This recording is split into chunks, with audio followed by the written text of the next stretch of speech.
Spy balloons and flying saucers. This is the garbage we've been fed over the past week by the legacy media. Stories of extraterrestrial visitors and Chinese inflatable subterfuge. We've learned of a spy balloon being shot down over the Atlantic Ocean by the US military, but we haven't learned quite how it's possible for a balloon to spy on you. If the balloons are spying on us, that must mean that children's birthday parties are the ultimate surveillance hubs, and that Card Factory and their extensive range of helium inflatables are in fact a branch of the Secret Service that none of us knew existed. The middle-aged lady behind the counter at Card Factory, who just seemed a bit slow and depressed, possibly hemorrhoidal, is in fact observing and analysing you, assessing whether you could be a threat to national security.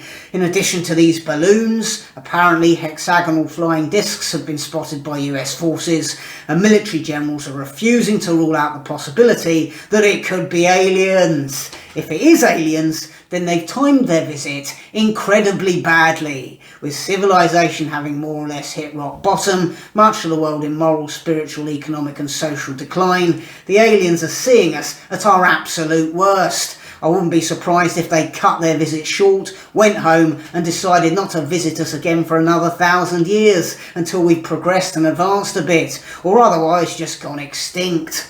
Let's be clear about this. These stories are just a cynical distraction. There are far more important things going on in the world that it would benefit us all to know about, but the legacy media are bombarding us with nonsense about UFOs instead. And why is that? It's because the legacy media is owned by a small number of creepy corporate globalists. Creepy corporate globalists who don't want you to think too much about the Ukraine situation, a war that's dragged on for a year that the Western world seems desperate to want to prolong indefinitely.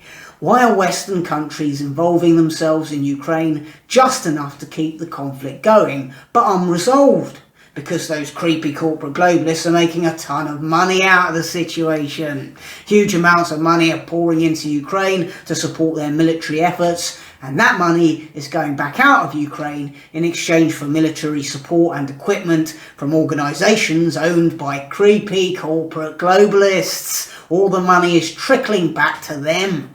Where is this money coming from? It's coming from you and me, in the form of cripplingly high taxation, hyperinflated petrol, home energy and food prices, all blamed on the Ukraine war. And all that money from our pockets, allegedly to support the Ukraine war effort, is trickling back to the creepy corporate globalists who fly to luxury ski resorts on private jets to catastrophise about climate change and work out how to undermine democratic processes so that they can batter us all with green taxes, money that goes to organisations specialising in sustainable energy solutions, organisations again owned by that small number of creepy corporate globalists. All of our money is filtering back to them, and that's why our news channels are hammering us with stories of UFOs, to distract us from the largest transfer of wealth from poor people to rich people that has ever occurred, the most audacious global scale theft in human history.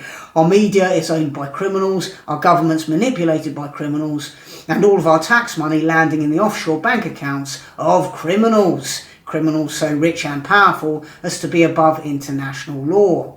And if you've got any money left after you've been robbed blind by those evil psychopaths, why not use it to support my comedy via Patreon or PayPal by following the links below this video. This YouTube channel only exists with your support, so please do contribute what you can. Thanks for watching.